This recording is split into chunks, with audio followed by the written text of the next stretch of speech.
Chosen one.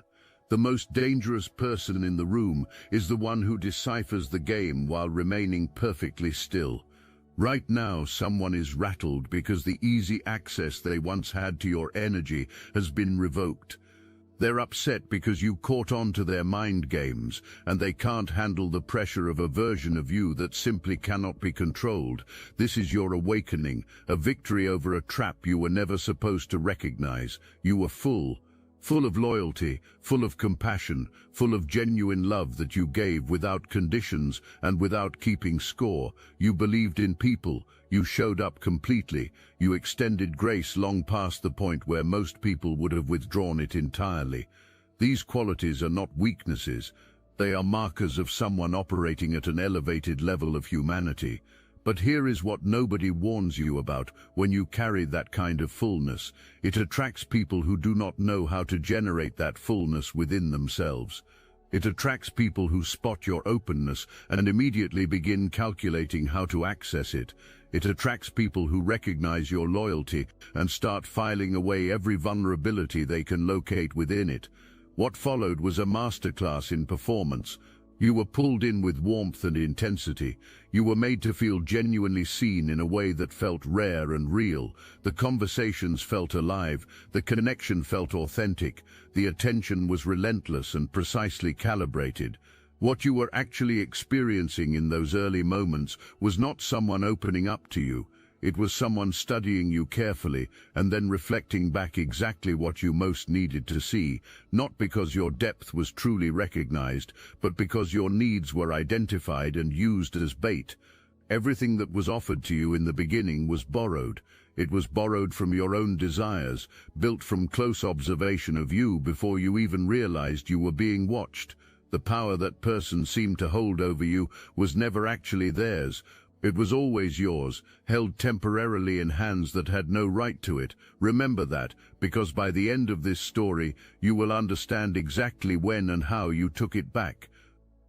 A trap that closes too fast is felt immediately, and the person inside escapes. A truly effective trap closes so gradually that by the time the walls become fully visible, the person inside has already convinced themselves that staying is safer than leaving. That gradual closing process is called the devalue phase. And it is precisely where your experience got complicated. It did not start with anything obvious. It never does. It started with small, almost imperceptible shifts in your reality. A comment that made you question your own memory. A moment where a completely reasonable emotional response from you got labeled as dramatic or oversensitive. A silence deployed right when you needed connection most, placed with surgical precision to manufacture just enough anxiety to keep you reaching forward. These were quiet things, subtle things, the kind of things a decent person talks themselves out of noticing, and you did talk yourself out of noticing them, because decent people extend the benefit of the doubt naturally. Decent people turn the focus inward before pointing it outward. We want to please decent people work on themselves before they examine someone else. That inclination in you, that deep, genuine decency, was observed and deliberately counted on. Every time you redirected your focus inward to examine your own behavior instead of outward to examine the pattern being run on you, another wall quietly moved a little closer. What needs to be said directly is this. The confusion you experienced was not a communication problem, and it was not a rough patch in an otherwise real connection. It was a rehearsed, deliberate cycle designed to keep you generating emotional labor, loyalty, and the reactions that confirmed a certain person's sense of significance. The cycle had a clear structure: pull you in, break you down, reset when you got close to leaving, and the only reason it kept running was that you stayed inside it long enough for it to function. While that pattern was being run on you, you were quietly absorbing more about its architect than was ever intended to be revealed. Every calculated move left a trace. Every inconsistency registered somewhere beneath your conscious awareness. Topmed, you were already gathering intelligence you did not yet know how to read. That is about to change. There is something that does not get discussed nearly enough, and it needs to be said clearly here. Before the full clarity arrived, you lived through a specific kind of exhaustion that had nothing to do with how hard you were working or how little rest you were getting. It was a deeper, heavier, more personal kind of tired, the kind that lives in your chest and your spirit rather than your body. That exhaustion carried a message. And the message was not that you needed to try harder or love better. You had been performing, not in a dramatic way, but in the quiet, constant, grinding sense of carefully managing yourself in every single interaction. You had been softening what you actually thought. You had been adjusting your responses to avoid triggering a cold withdrawal or a guilt trip.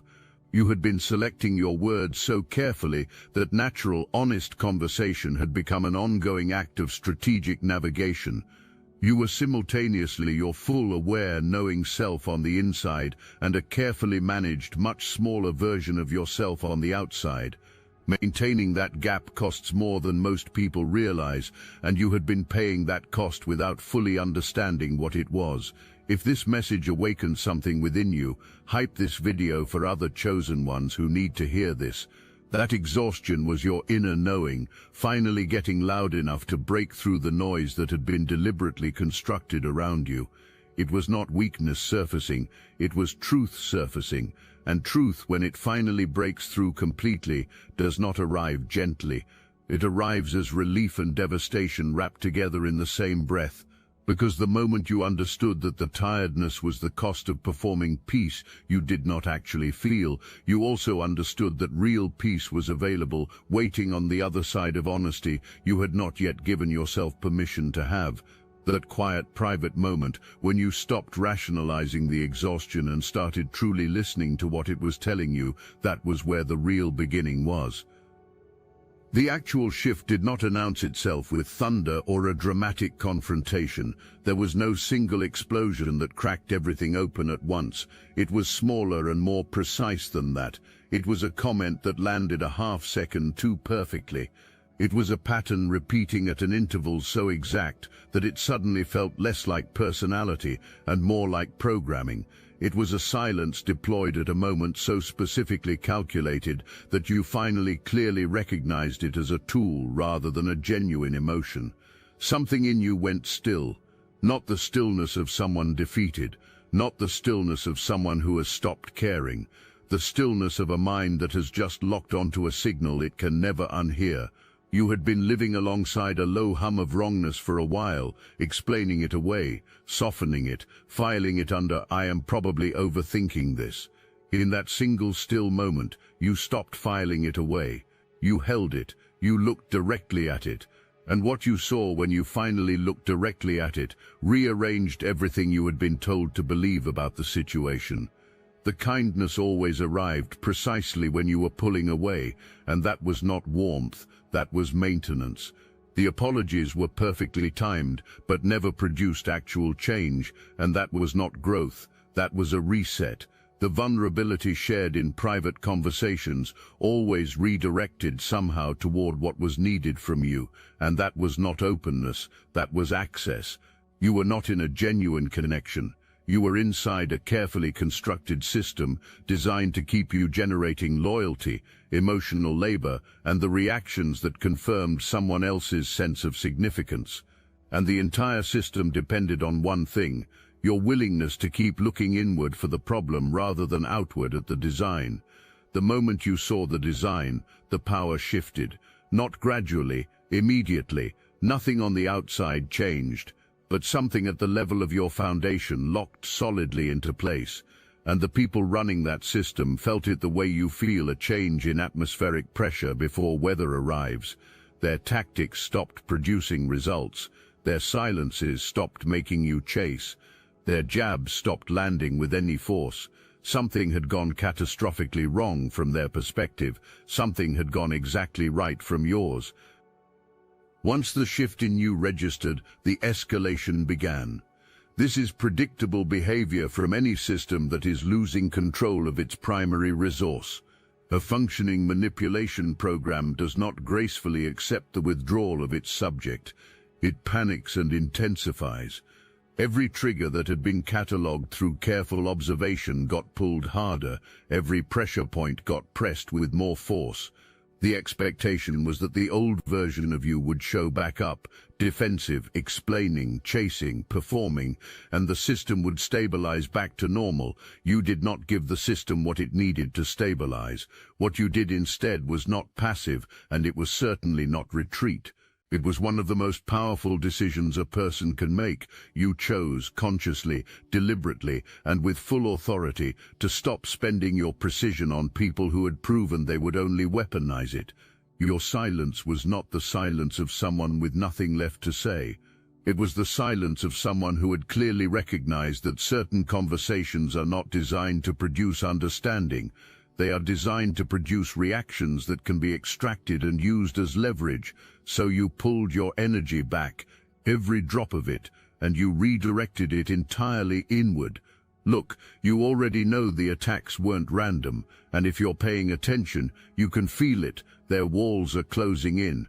You've also noticed something else. A lot of chosen one channels on YouTube have gone quiet, videos removed, voices pushed off the platform. The mainstream media is cracking down on us, but we will not give up our voice. So let's talk about what we're doing about it. That's why I built Destiny Engine, and when you join, you're not just supporting your favorite channels, you're also fueling your own rise. It's a 360 win. It generates personalized sequences that help you rewire betrayal into transcendence, turn isolation into sacred power, and transform their downfall into your rise. We are using the Dark Elite's own weapons against them, taking their declassified consciousness technology that programmed competition and scarcity and repurposing it to serve cooperative intelligence. The beauty is you don't even have to lift a finger. You put on the headphones, press play, and your subconscious is rewired while your enemies collapse under the weight of their own lies. This is why I created it in the beginning, so everything they did to break you becomes fuel for your purpose. The collective upgrade is underway. Start your Destiny Engine for $1 today and watch divine justice accelerate in your life. Link in the description. You recalibrated in real time, and that is the extraordinary part. Most people reach genuine clarity only after the full damage has already landed, in the quiet of distance, once the relationship is over, after enough time passes that the fog finally lifts on its own. You recalibrated while still inside the situation. You rewired your understanding mid-battle without flinching, without announcing it to anyone, without waiting for anyone's permission to do it. The explosion they were waiting for never came. The defensive spiral they had prepared for never materialized. What arrived instead was your calm, steady, genuine, completely unperformative calm. And that calm was more destabilizing to the system than any outburst ever could have been, because outbursts can be managed and pointed to and used. Your peace had no handle on it, there was nothing to grab onto, and without your emotional participation, the machine that had been running on your energy simply had nothing left to sustain it. For the first time, the pressure is not on you, it is on them. The entire architecture of psychological manipulation is built around keeping the target off balance. As long as you were off balance, confused, second-guessing yourself, reaching for connection, over-explaining your position, the person running the game felt fully in control. That feeling of control was not just satisfying to them, it was their identity, it was the proof of their significance. Without your reactions confirming that power, they are now standing in a room where the mirrors no longer show them what they need to see. What happens to a person who has only ever navigated relationships through control when that control becomes genuinely unavailable? They do not gracefully adjust or reflect or grow. They escalate. The provocations get louder. The guilt trips become more dramatic in their delivery. The reach-outs arrive with more emotional weight loaded into them. What looks from the outside like aggression intensifying is actually desperation intensifying. There is a significant and important difference between those two things. Every time you hold your peace without flinching, every time you move through your day without making their chaos the center of it, and every time you hold a boundary without attaching an apology or an explanation to it, the pressure inside the system they are still running compounds further. There is nowhere for that pressure to go except inward. You do not need to orchestrate this or maintain it with any special effort. Your consistency is doing the work entirely on its own. Your peace is the pressure now, and it belongs to them to carry. With your vision finally clear, you were able to look back at the beginning of the whole experience through eyes that had not been accessible to you while you were inside it. And what you saw there rewrote the story entirely.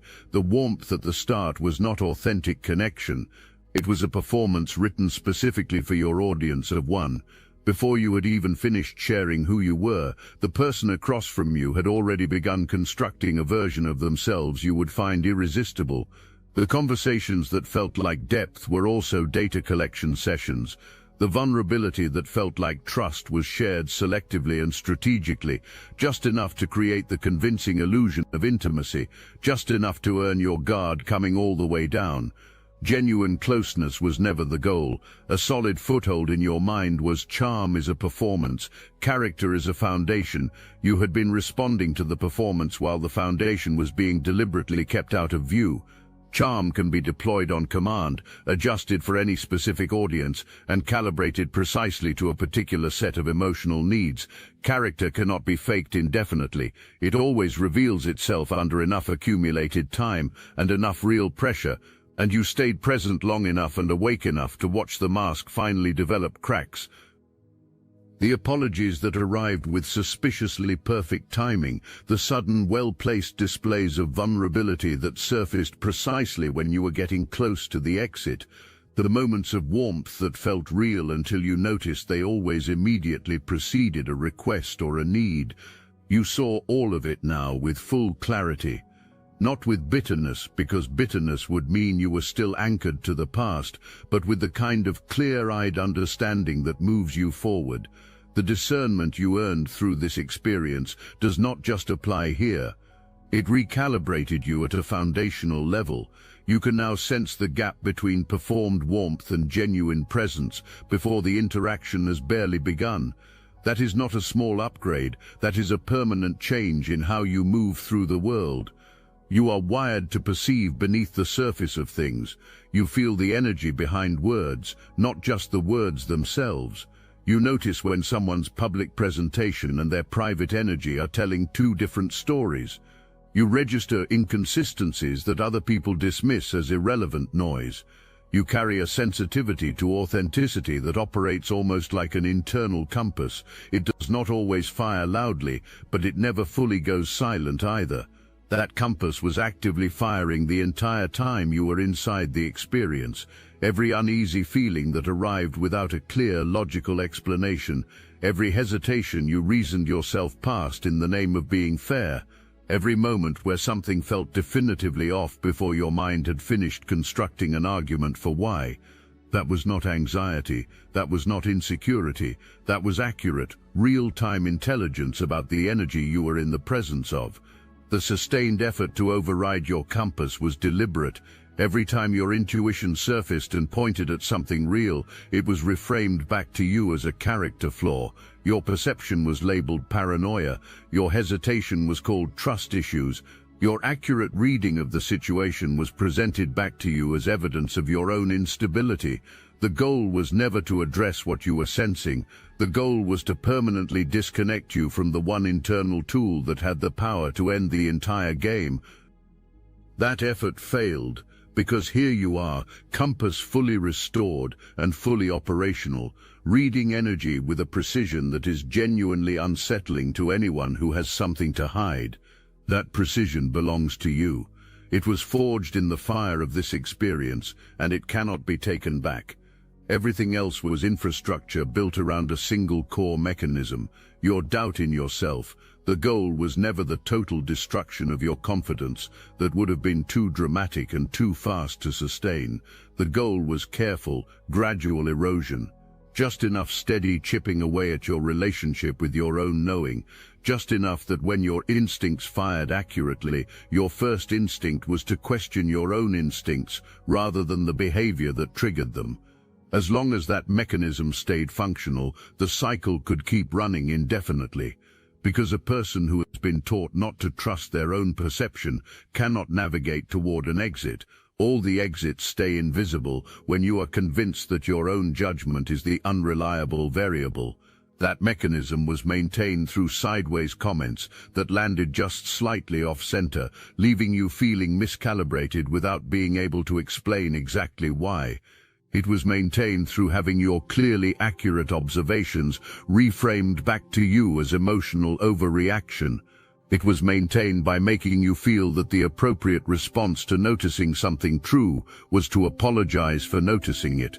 The underlying objective was to position a specific person as the authority on your own reality, someone whose interpretation of events you would automatically defer to, because your own interpretation had been made to feel consistently unreliable, and then you became self-certified. Not because external validation finally arrived, not because you won a confrontation or received the acknowledgement you were genuinely owed. You became self-certified because you made a decision, a quiet, bone-deep, unannounced internal decision that your own knowing was enough, that your instincts were reliable, that your memory was accurate, that your emotional responses were appropriate reactions to real events, not symptoms of instability requiring management and apology. The moment that decision fully settled in you, the entire infrastructure became visible all at once, like being able to suddenly see every wire holding up what had appeared to be a seamless performance, the timing behind every warmth, the precision behind every silence, the strategic placement of every display of vulnerability. You saw the whole design clearly in a single sustained moment of clarity.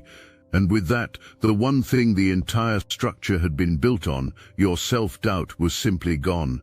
What had been constructed above it collapsed without drama. Slowly, inevitably, completely. There is a specific moment, one you may have already lived through, or one that may still be ahead of you, where someone who has been running their program on you reaches for a familiar response and finds absolutely nothing there. Not hostility, not cold distance deployed as punishment, just nothing. Your face looking back at them, level and untroubled, your energy completely unchanged, your presence fully there but fully unreachable. That is the moment the system registers the full extent of what has been lost. What makes that moment so significant is not what you did in it. It is what you did not do. You did not perform detachment. You were not executing a strategy of emotional withdrawal designed to send a pointed message. You had genuinely arrived somewhere new, somewhere interior and solid and real, where the things that used to destabilize you no longer find any purchase, not because you built walls, but because you built a foundation. Walls can eventually be scaled. A foundation cannot be removed from beneath someone who is standing fully on it. The maps that were drawn based on your old patterns are useless now. The routes that used to lead reliably toward your anxiety, your guilt, and your urgency to fix things, those roads simply no longer exist in the terrain of who you are. The person who drew those maps is still trying to navigate by them, still arriving at intersections that have completely changed, still reaching toward a version of you that has already been replaced by something they were never equipped to manage. That repeated experience of reaching and finding nothing familiar is the most honest feedback they have ever been given. It is just feedback they were never prepared to receive. Most people who come through an experience of sustained psychological manipulation spend a long time afterward trying to forget the details. You did something meaningfully different. You studied them. You tracked the patterns with the focused, unhurried attention of someone who understood that clarity was a survival tool, not a luxury, but a necessity. You noticed that the account of events always shifted at exactly the moment. Accountability became unavoidable. You noticed that apologies consistently produced access before they ever produced actual change. You noticed the specific linguistic technique that turned every single conversation about a problematic behavior into a conversation about your tone, your delivery, or your emotional state, anything capable of pulling the focus off the behavior being examined. You reverse-engineered the gaslighting. You moved from passively absorbing a distorted narrative to actively constructing an accurate one from your own lived experience. Your intuition did not simply recover from the deliberate dismantling it had been subjected to. It upgraded, sharper, more precise, and now operating with the additional depth of someone who has studied the anatomy of deception up close and can recognize its earliest signals in any new situation. You stopped needing an apology to validate your truth. Your truth stopped requiring any external co-signature to stand on its own. And that complete, unassailable self-authorization is precisely what unsettles people who built an entire system around being the designated authority on your reality. You understand the full playbook now, not in a vague emotional sense, but in a specific structural, replicable sense. You could explain every move step by step. You could identify the same architecture presenting itself somewhere entirely new within moments of encountering it. What was designed to break you down built something in you instead, something that cannot be dismantled by the same process that created it, because you now understand that process completely.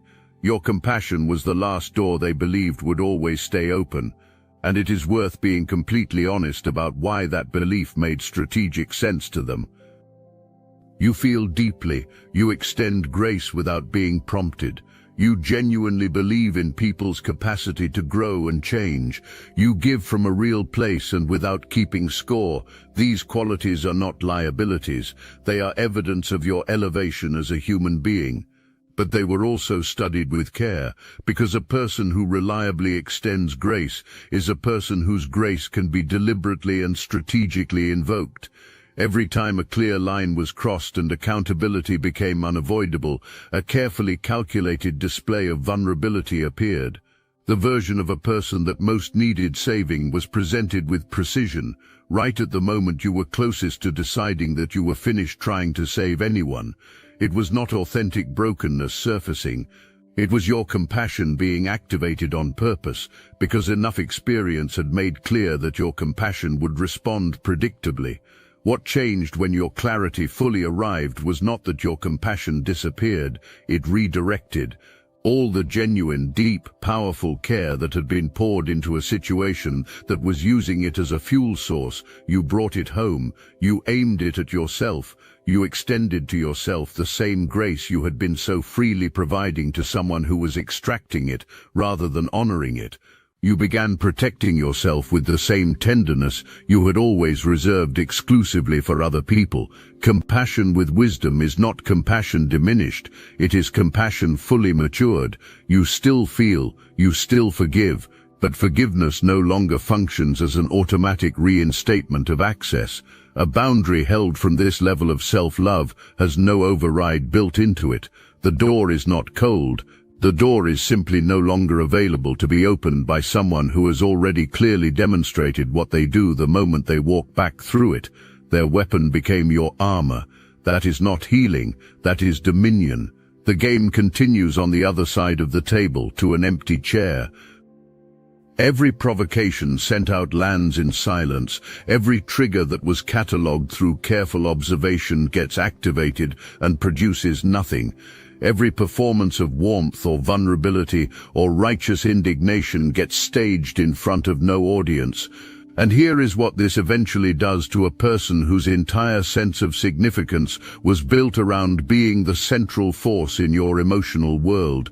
It does not merely frustrate them, it destabilizes them at an identity level, because the proof that they were powerful was always your reaction.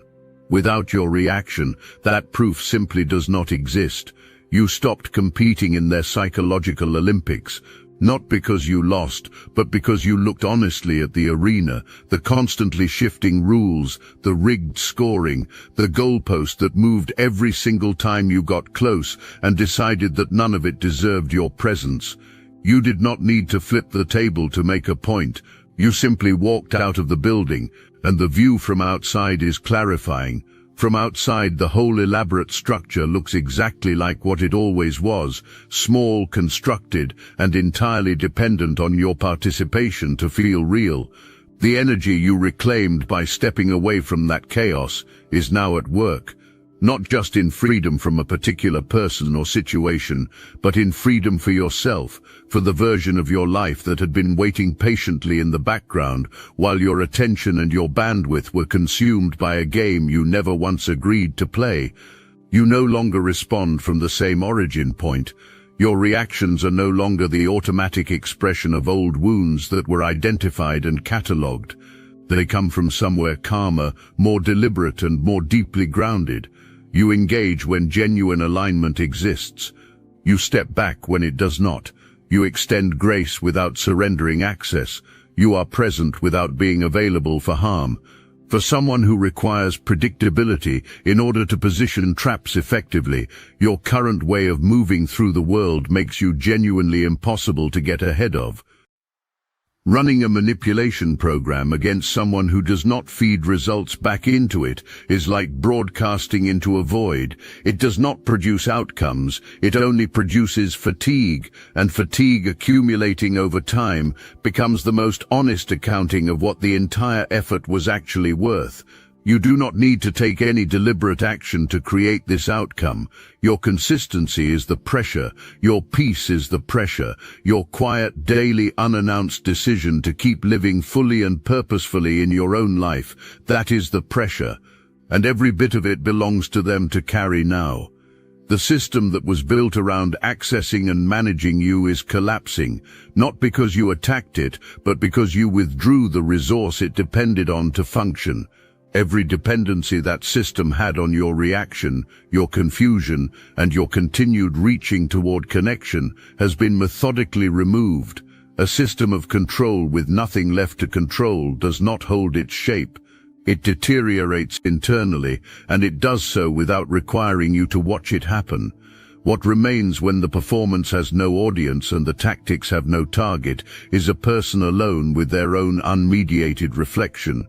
And the thing that person has been running from the entire time, the hollow, unexamined reality of who they are without the borrowed significance of influencing someone else's emotional world, is exactly what is staring back at them now. That confrontation is not something you engineered or need to maintain. It is simply what remains when you remove yourself from a dynamic that required your presence to stay coherent at all. Your trajectory from here belongs entirely to you. Every day not spent managing someone else's manufactured chaos is a full day invested in building something real. Every unit of energy freed from the orbit of their game is energy going directly into your purpose, your genuine relationships, and your vision for a life that is fully and uncompromisingly yours. The contrast between where you are heading and where the game has left them is not something you need to architect. It is the natural, inevitable consequence of one person choosing genuine growth and another staying locked inside the same cycle, running the same script to an increasingly empty room. Your stillness is not submission, it is sovereignty. Your silence is not emptiness, it is authority. Holding a boundary without attaching an explanation to it is not coldness, it is operating from a level of dignity so complete that it does not require justification or performance. Walking away from chaos without looking back is not running, it is choosing. And the ability to move from genuine, uncoerced, internally sourced choice is the clearest definition of freedom that exists. You cannot be manipulated by someone once you fully understand how manipulation actually works. You cannot be gaslit by someone once you are genuinely rooted in your own knowing. You cannot be controlled by someone whose only point of access was your self-doubt, and your self-doubt is gone.